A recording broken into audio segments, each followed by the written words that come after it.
अस्सलाम वालेकुम एवरीवन। तो अभी तक जो है हम लोग न्यूक्लिक एसिड्स ख़त्म कर चुके हैं, हमारे ऑलमोस्ट सारे बायोमोलिक्यूल्स ख़त्म हो चुके हैं।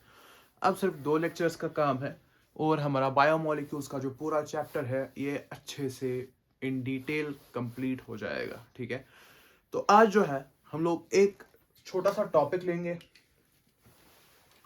And we will call it as ATP. ये एटीपी पूरी बायोलॉजी में हर जगह दिखने वाला है, that's why I am taking this lecture separately.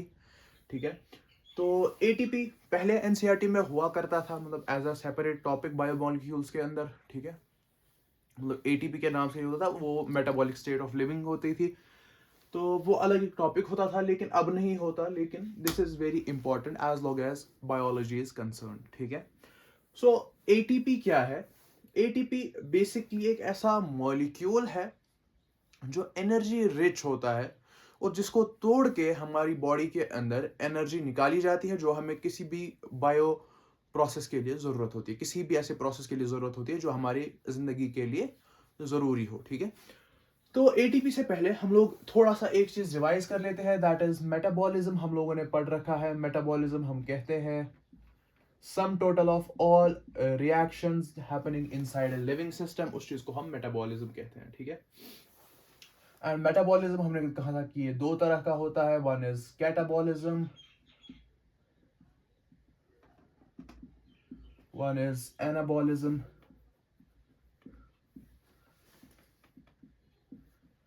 जब एक कॉम्प्लेक्स चीज को नहीं जब एक कॉम्प्लेक्स चीज को तोड़ के एक सिंपल सी चीज बनाई जाएगी, we will call that as catabolism. And most of the times यहाँ पे एनर्जी रिलीज होगी that was stored inside the bonds. ठीक है, उस मॉलिक्यूल के बॉन्ड्स में जो एनर्जी स्टोर थी वो रिलीज कर दी जाएगी।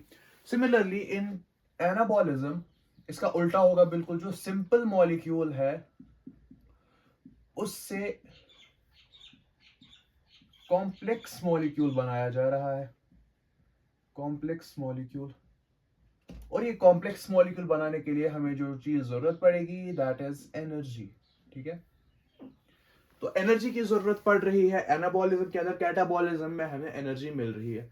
और ये जो हमें एनर्जी मिल रही है this is usually in the form of ATP inside the cell, most of the times it is in the form of ATP. ठीक है, जैसे हम लोग ग्लूकोज से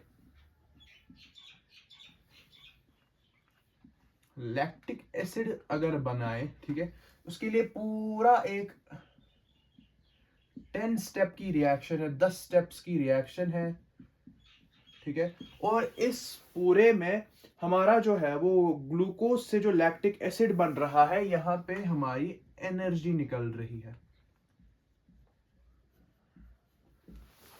ठीक है, ग्लूकोज जो है एक कॉम्प्लेक्स मॉलिक्यूल है लैक्टिक एसिड के मुकाबले में। ठीक है, this is complex and this is simple. ठीक है, कॉम्प्लेक्स से सिंपल जाने में हमें जो ये 10 स्टेप्स लग रहे हैं उसके अंदर कुछ एनर्जी निकल रही है, and this energy is stored in chemical bonds. ठीक है, ये जो एनर्जी है ये केमिकल बॉन्ड्स के अंदर स्टोर कर दी जाएगी। किन केमिकल बॉन्ड्स के अंदर वो हम आगे चल के देखेंगे। और स्टोर्ड इन केमिकल बॉन्ड्स हम उसको क्यों करते हैं? ताकि जब जरूरत पड़े, ठीक है, in time of need, time of need this can be used. ठीक है, किस चीज के लिए? बायोकेमिकल प्रोसेस हो, फिजिकल प्रोसेस हो, कोई भी प्रोसेस हो जो हमें करना है, उस टाइम पे जो हमें एनर्जी जरूरत है वो हम इन्हीं बॉन्ड से निकाल के लाएंगे। अच्छा, ये जो केमिकल बॉन्ड्स में रखते हैं इसमें हमारा फॉर एग्जांपल एटीपी आता है, ठीक है, जीटीपी आता है वगैरह। ऐसे ही बहुत सारे मॉलिक्यूल्स आते हैं जिनके अंदर एनर्जी स्टोर करके रखी जा सकती है। The moment way hydrolyse them, उनकी जैसे हाइड्रोलिसिस की जाएगी तो वहां पे कुछ एनर्जी रिलीज होगी, that would be the catabolism of ATP या जीटीपी। ठीक है, अच्छा सो ये एक बेसिक आइडिया था कि हमें एटीपी की जरूरत क्यों पड़ती है या फिर एनर्जी की जरूरत क्यों पड़ती है, हम लोग लाते कहाँ से हैं, कहाँ खर्च करते हैं, ठीक है। एक जगह पे हम क्योंकि कॉम्प्लेक्स से सिंपल की तरफ जा रहे होते हैं, सो वहां पे एनर्जी रिलीज होती है। कई जगह पे हमें सिंपल से कॉम्प्लेक्स मॉलिक्यूल्स बनाने पड़ते हैं, तो वहां पे एनर्जी की जरूरत पड़ती है, ठीक है। जैसे हम लोगों ने ये देखा कि हमें जब पेप्टाइड बॉन्ड्स बनाने पड़ रहे हैं, there was a condensation reaction kind of, ठीक है, क्योंकि वहां पे वाटर बाहर आ रहा था। तो उन बॉन्ड्स के अंदर भी कहीं ना कहीं एनर्जी स्टोर होती है। इसी तरीके से अलग अलग हर एक जो मॉलिक्यूल है, बॉन्ड्स के अंदर एनर्जी स्टोर रहती है। लेकिन अब ये एटीपी ही क्यों इतना ज्यादा मशहूर हो गया है सेल के अंदर, ये इसी को सबसे ज्यादा क्यों फेवर किया जाता है कि इसमें एनर्जी स्टोर रखो, उसकी क्या रीजन है, ठीक है। सो एटीपी जो है, this is the most important energy currency of the cell. ये कोई इकलौती करेंसी नहीं है, ठीक है। जैसे दुनिया में अलग अलग करेंसीज है, कहीं पे रुपी है, कहीं पे टका है, कहीं पे जो है वो डॉलर है, कहीं पे यूरोज है वगैरह, ठीक है। लेकिन जो सबसे इंपॉर्टेंट इस टाइम दुनिया में मानी जाती है, ठीक है, दैट इज डॉलर। डॉलर के ही कंपैरिजन में सब चीजें देखते हैं कि आज जो है वो इंडियन रुपीज 80 रुपए है, डॉलर के मुकाबले में 85 रुपए है वगैरह, ठीक है। तो उसी तरीके से कोई ऐसा रीजन है जिसकी वजह से एटीपी को जो है वो इंपॉर्टेंट माना जाता है सेल के अंदर। सबसे ज्यादा जो इंपॉर्टेंट एनर्जी करेंसी है, दैट इज एटीपी। लेकिन क्या ये सबसे ज्यादा एनर्जी स्टोर करने वाला मॉलिक्यूल है कि जिसकी जब हाइड्रोलिसिस होगी तो सबसे ज्यादा एनर्जी निकलेगी? नहीं, ऐसा जरूरी नहीं है। डॉलर जो है उसकी वैल्यू दुनिया में सबसे ज्यादा तो नहीं है, यूरो की वैल्यू उससे ज्यादा है, ठीक है। उसी तरीके से दीनार, कुवैती दीनार, उसकी वैल्यू उससे भी ज्यादा है। लेकिन जो एक स्टैंडर्ड के तौर पे जो इस्तेमाल किया जाता है, दैट इज डॉलर, ठीक है। सिमिलरली जो सेल के अंदर जो स्टैंडर्ड एनर्जी करेंसी है, दैट इज एटीपी। अच्छा, तो यहाँ पे आज एक होमवर्क दे देता हूं मैं, ठीक है। जो भी लेक्चर देखेगा ही विल कमेंट, पहले सर्च करेगा और फिर कमेंट करेगा, ऐसे कुछ बायोमोलिक्यूल्स ढूंढो, ठीक है, biomolecules that release more energy than ATP on hydrolysis.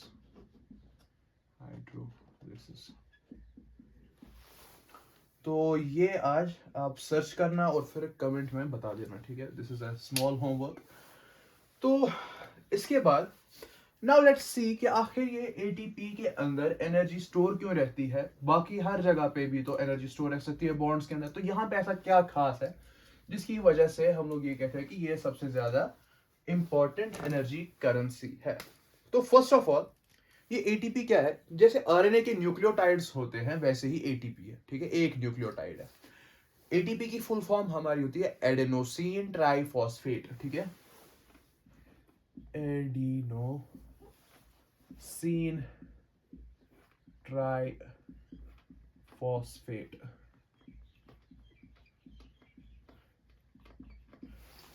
Adenosine हमारा न्यूक्लियोसाइड है, उसके बाद उसे फॉस्फेट लग जाएंगे, we will call it a nucleotide, ठीक है। तो एडिनोसिन कैसे बनेगा? There would be a ribose sugar, upon that there will be a adenine group attached, ठीक है, और फिर हम उस पर फॉस्फेट भी लगा देंगे इस राइबोस शुगर पर। पहले एक राइबोस शुगर बना लेते हैं। राइबोस शुगर हमने देखा था कि जो हमारी रिंग है उसके 5 मेंबर्स होंगे। ये वाला जो कार्बन है, कार्बन नंबर 2, इसके ऊपर OH होगा। अगर डीऑक्सीराइबोस है तो H होगा, ठीक है। सिमिलरली यहाँ पे भी OH होगा, यहाँ पे हमारा H होगा, यहाँ पे भी H होगा, ठीक है। सो दिस इज बेसिकली हमारा जो राइबोस शुगर है, ठीक है। इसके ऊपर यहाँ से फिर अलग ग्रुप अटैच होगा और यहाँ पे हम लोग क्या देखते हैं कि यहाँ पे हमारा एडेनिन अटैच्ड होता है, ठीक है। एडेनिन किस तरीके से अटैच होता है? हमने एडेनिन का पहले स्ट्रक्चर देख लेते हैं, थोड़ा सा याद कर लेते हैं। हमने देखा था बेसिकली कुछ इस तरह का, ठीक है। यहाँ पे और यहाँ पे N था, यहाँ पे एक नाइट्रोजन, यहाँ पे एक नाइट्रोजन, ठीक है। उसके बाद हमने ये कहा था कि जैसे यहाँ पे भी एक डबल बॉन्ड होगा, यहाँ पे एक डबल बॉन्ड होगा, यहाँ पे एक डबल बॉन्ड होगा, ऑलराइट। उसके बाद हमने ये कहा था कि यहाँ पे एक नाइट्रोजन इस तरफ से अटैच होगा, एक नाइट्रोजन इस तरफ से अटैच होगा, और इन दोनों के बीच में एक कार्बन होगा, है ना। तो ये हमारा स्ट्रक्चर आया था। उसके बाद हमने ये कहा था कि this one will be double bonded. अब ये यहाँ से डबल बॉन्ड नहीं बना सकता, यहाँ से डबल बॉन्ड नहीं बना सकता, तो this one will have an H, ताकि इसकी वैलेंसी कंप्लीट हो जाए, ठीक है। So this was the basic structure. उसके बाद हमने ये कहा था कि जो ये ऊपर वाला कार्बन है, this one will have an NH2। NH2 होगा इसके ऊपर, ठीक है। इसकी नंबरिंग देख लेते हैं हम लोग। शुरुआत यहां से करते हैं, ठीक है। 1 2 3 4 5 6 7 8 and 9. This one will have an anti-clockwise direction में numbering and this one will have clockwise direction में numbering, ठीक है। तो हमने ये भी कहा था, एंड पे आते आते हमने ये कहा था कि राइबोस शुगर और जो एडेनिन के बीच में जो बॉन्ड बनेगा, या फिर हमने जो कहा था प्यूरिन्स के बीच में और राइबोस शुगर के बीच में जो बॉन्ड बनेगा, दैट वुड बी 1 to 9, ठीक है। इसका कार्बन नंबर 1 और इसका कार्बन, ये जो 9th नंबर पे जो कुछ भी होगा वो आपस में अटैच हो जाएंगे। इसका 9th नंबर पे है N, ठीक है। इसका 9th नंबर पे N है। तो हम लोग जो है इसको यहाँ पे थोड़ा सा जोड़ लेते हैं इसके साथ, इसको मिटा देते हैं।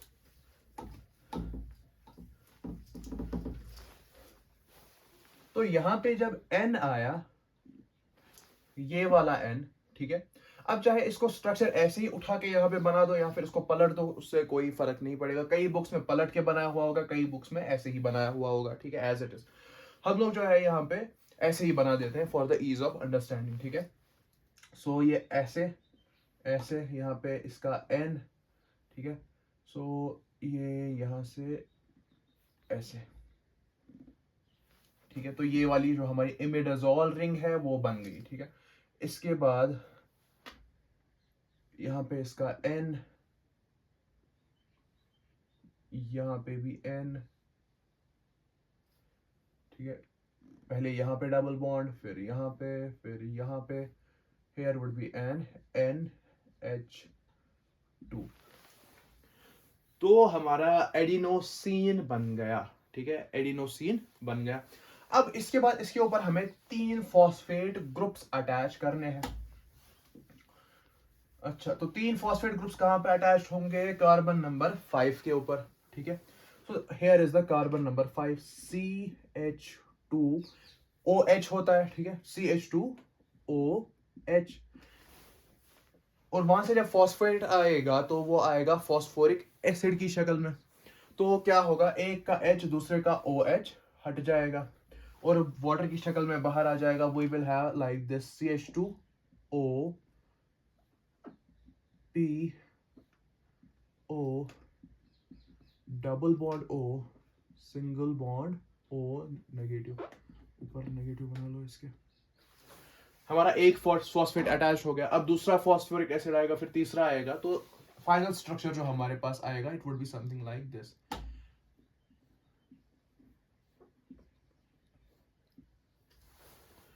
तीन फॉस्फेट्स आ गए, ठीक है। यहाँ पे इसका डबल बॉन्ड O, इसका डबल बॉन्ड O, इसका सिंगल बॉन्ड O, इसका single bond O, negative negative negative.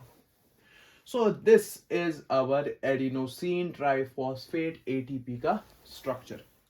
अब इसके अंदर ऐसा खास क्या है जिसकी वजह से एनर्जी स्टोर हो रही है? इन 3 फॉस्फेट्स के नाम ऐसे दिए जाते हैं। पहला वाला जो फॉस्फेट है, this is alpha phosphate, this is beta phosphate and this is gamma phosphate.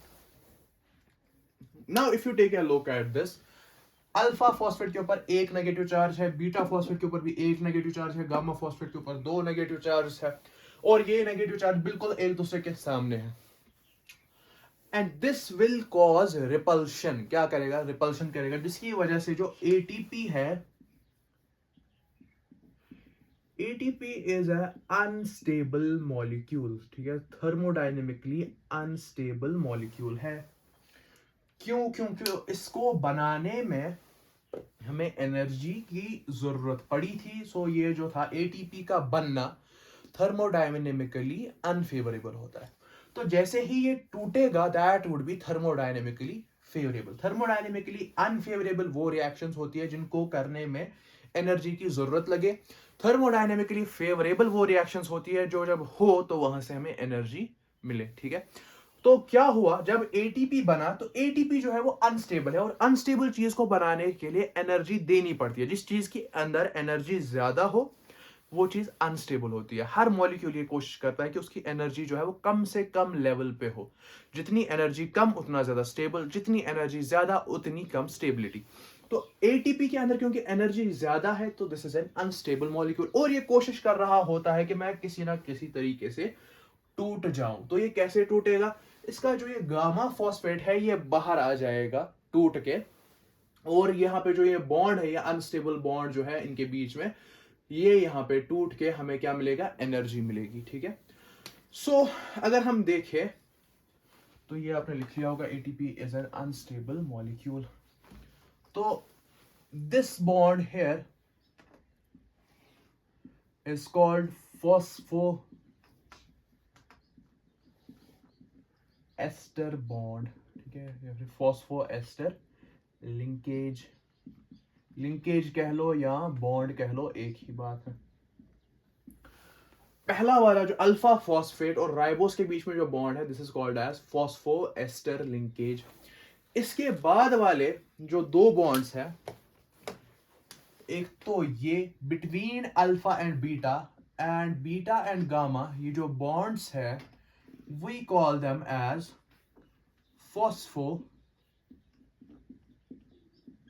Anhydride bonds. Alpha और बीटा फॉस्फेट के बीच में, बीटा और गामा फॉस्फेट के बीच में जो बॉन्ड्स है we call them as phospho anhydride bond. Ribose sugar और अल्फा फॉस्फेट के बीच में जो बॉन्ड है we call that as phospho ester bond, ठीक है। यहां तक समझ में आ गया। Now if we look at this, फिर से इसको मिटा देते हैं, कुछ लिखना है मुझे यहाँ पे, इसको भी हटा देते हैं, इसको भी हटा देते हैं।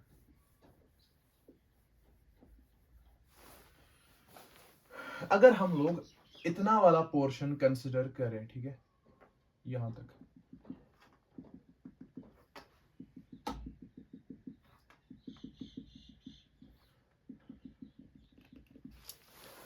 तो इस पोर्शन को हम लोग कहते हैं एडिनोसिन। क्या कहेंगे, एडिनोसिन, ठीक है। So this portion here is adenosine.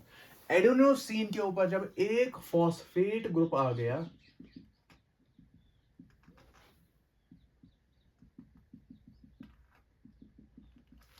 we call that as adenosine monophosphate. Adenosine के ऊपर एक फॉस्फेट है, we call that as adenosine monophosphate, और AMP, ठीक है। सिमिलरली अगर दूसरा फॉस्फेट ऐड हो गया, we will call that as ADP, adenosine diphosphate. तीसरा फॉस्फेट आके ऐड हुआ, we will call that as adenosine triphosphate, हमारा प्यारा ATP, ठीक है। ये ATP टूट के रिवर्सिबली टूटता है ये, ठीक है, क्योंकि यहां पे फिर वापस ये बन सकता है ADP प्लस इनऑर्गेनिक फॉस्फेट में टूटता है, प्लस एनर्जी निकलती है।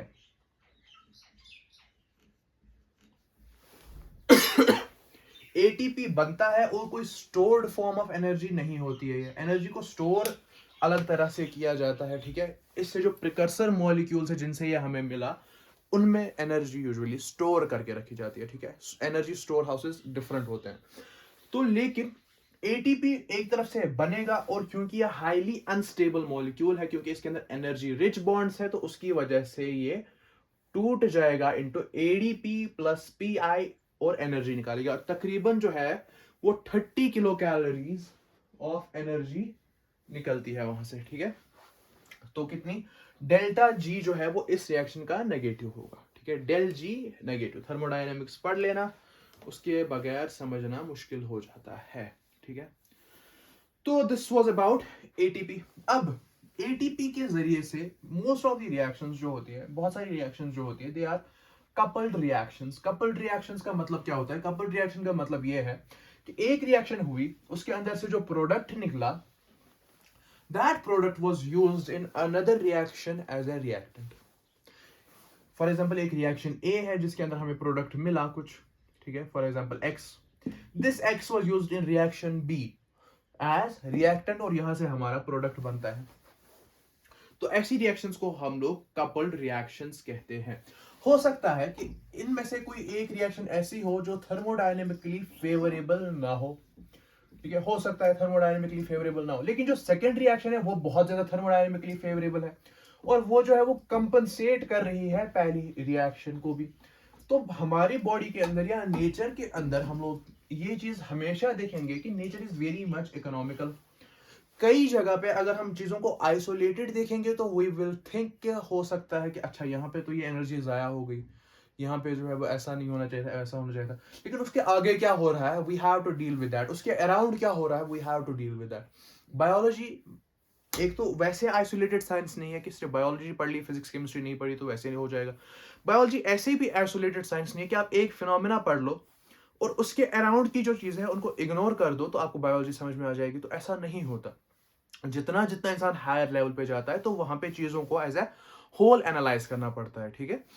तो इसके लिए जो है अब हम लोग देखेंगे थोड़ा सा कपल्ड रिएक्शंस, ठीक है।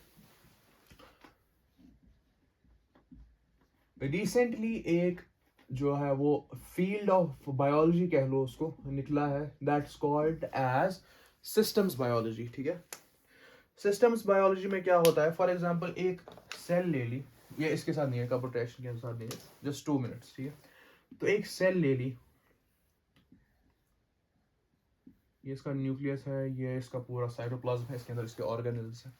तो यहाँ पे एक रिएक्शन जो है वो ए से बी बन रहा है, इस बी से सी बन रहा है, ये सी दो रिएक्शंस में काम कर रहा है, एक जगह पे डी बन रहा है, एक जगह पे एफ बन रहा है।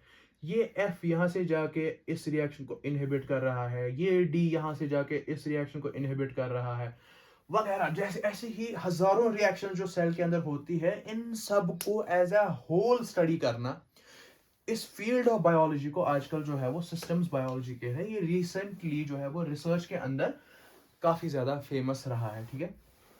बायो इन्फॉर्मेटिक्स के अंदर बेसिकली काफी फेमस रहता है ये चीजें कि हम लोग जो है वो रिएक्शंस को एज ए होल पढ़ते हैं, और एक चीज करने से दूसरी चीज पे क्या असर आ रहा है वो चीजें स्टडी करते हैं, ठीक है। तो कपल्ड रिएक्शंस क्या है, बेसिकली कि दो रिएक्शंस हो रही है जिनमें से एक रिएक्शन, फॉर एग्जांपल ए से हमें मिल रहा है बी, ए से बी मिला, ठीक है। ये बी जो है वो दूसरी रिएक्शन में एज ए रिएक्टेंट यूज हो रहा है, ठीक है, और this B is leading to the formation of C plus D. अब इन दोनों को अगर हम देखें, इनका टोटल जो हम रिएक्शन लिखेंगे we will write is like this, C plus D. D क्योंकि यहाँ पे एज ए प्रोडक्ट था, यहाँ पे एज ए रिएक्टेंट था, तो दोनों तरफ से कट जाएगा, ठीक है। So we will have a gives C plus D, B बीच में से हट गया, ठीक है। तो ऐसी रिएक्शंस को हम लोग कपल्ड रिएक्शंस कहते हैं। फॉर एग्जांपल इस वाली रिएक्शन का डेल जी जो है वो था एक्स, दिस रिएक्शन है डेल जी, ठीक है, गिव्स फ्री एनर्जी एक्स, इसकी डेल जी वाज वाई। अब जो ये यहाँ पे जो रिएक्शन है इसकी जो डेल जी होगी that would be X plus Y. Gives free energy जो है वो एडिटिव होती है। अगर दो रिएक्शंस कपल्ड है या फिर एक दूसरे के बाद हो रही है, ठीक है, तो वी विल से कि इनका जो डेल जी है गिव्स फ्री एनर्जी, इनकी एनर्जी के लिहाज से कितनी फेवरेबल रिएक्शन है वो चीज हम लोग इस डेल जी से देख सकते हैं। फॉर एग्जाम्पल अगर इस रिएक्शन का डेल जी +10 है, ठीक है, सो वी विल से कि ये जो है वो अनफेवरेबल रिएक्शन है। डेल जी जब नेगेटिव होगा तो रिएक्शन जो है वो स्पॉन्टेनियस या फिर फेवरेबल होती है। अगर पॉजिटिव में आ गया तो नॉन स्पॉन्टेनियस है। तो हम लोग ये सोचेंगे कि अरे भाई ए से बी बन कैसे रहा है, ये तो नॉन स्पॉन्टेनियस रिएक्शन है। लेकिन जैसे ही हम लोग दूसरी रिएक्शन में देखते हैं, वहां पे जो है वो -90, ठीक है, किलो कैलोरी पर मोल कह लो या किलो जूल पर मोल कह लो, ठीक है, तो इतना हो रहा है जिस हिसाब से वहां पे यूनिट्स दिए होंगे, ठीक है। तो डेल जी जो है यहाँ पे -90 आ गया। तो रिएक्शन जो है वो बायोलॉजिकल सिस्टम के अंदर ऐसे हो रही है कि वो जो है वो पहले ये वाली एनर्जी तो खर्च कर रही है रिएक्शन करने के लिए, क्योंकि उसको पता है कि आगे जो है वो बहुत सारा फायदा होने वाला है। तो टोटल डेल जी जो है वो रिएक्शन का टोटल जो आएगा that would B +10 -90 that would B -80। तो हाईली फेवरेबल रिएक्शन होने वाली है, ठीक है। तो ऐसा जो है वो बायोलॉजिकल सिस्टम के अंदर आपको बहुत ज्यादा देखने को मिलेगा। ये जो एटीपी का पूरा फंडा है, this is all like this, ठीक है। एक रिएक्शन में बहुत ज्यादा फायदा हो रहा है, दूसरी रिएक्शन में उतना फायदा नहीं हो रहा है या नुकसान ही हो रहा है, लेकिन वो दूसरी जगह से कंपनसेट किया जा रहा है। तो उस वजह से अनफेवरेबल रिएक्शंस भी कर दी जाती है। फॉर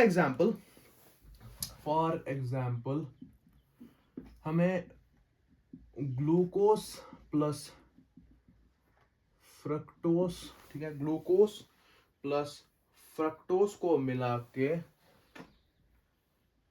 सुक्रोज बनाना है।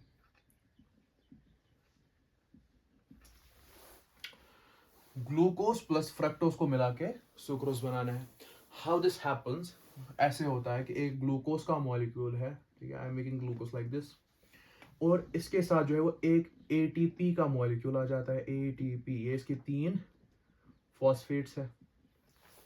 इन 3 फॉस्फेट्स में से एक फॉस्फेट टूट के इसके ऊपर अटैच हो जाता है। जैसे हम लोग पढ़ते हैं ना ग्लूकोस 6 फॉस्फेट, ठीक है, वैसे ही यहाँ पे ग्लूकोस के ऊपर एक फॉस्फेट आके, तो हम लोग इसको ऐसे दिखाएंगे कि यहाँ पे जो है वो ग्लूकोस फॉस्फेट बन गया, ठीक है, ग्लूकोस फॉस्फेट बन गया प्लस एडीपी, और इसके साथ 2 फॉस्फेट्स अटैच रह गए। तो एटीपी का टूटना इस रिएक्शन को फेवरेबल बना देता है, और ये जो ग्लूकोज फॉस्फेट बना है, ठीक है, तो ये जो पूरी रिएक्शन है ये पूरी फेवरेबल रिएक्शन है, अच्छी रिएक्शन है। नाउ अब हमें इस ग्लूकोज फॉस्फेट जो है इसके साथ हमें फ्रक्टोज को लेना है। फ्रक्टोज है ऐसा, ठीक है। तो यहाँ पे एक ऑक्सीजन होगा, वो सारी चीजें जो है वो कार्बोहाइड्रेट्स में थी, ठीक है, अब यहाँ पे उसको डिस्कस नहीं करना है। तो हमारे पास जो है वो ग्लूकोज फॉस्फेट है, ग्लूकोज फॉस्फेट प्लस फ्रक्टोज। अब ये रिएक्शन का होना भी फेवरेबल है, इतना फेवरेबल नहीं है जितना ये था, लेकिन ये भी फेवरेबल है। ये जो यहाँ पे फॉस्फेट था ये बाहर आ जाएगा, और ये ग्लूकोज और फ्रक्टोज के बीच में जो है वो हमारा बॉन्ड बन जाएगा, समथिंग लाइक दिस, ठीक है। बीच में से थोड़ा सा इनको दूर कर लो,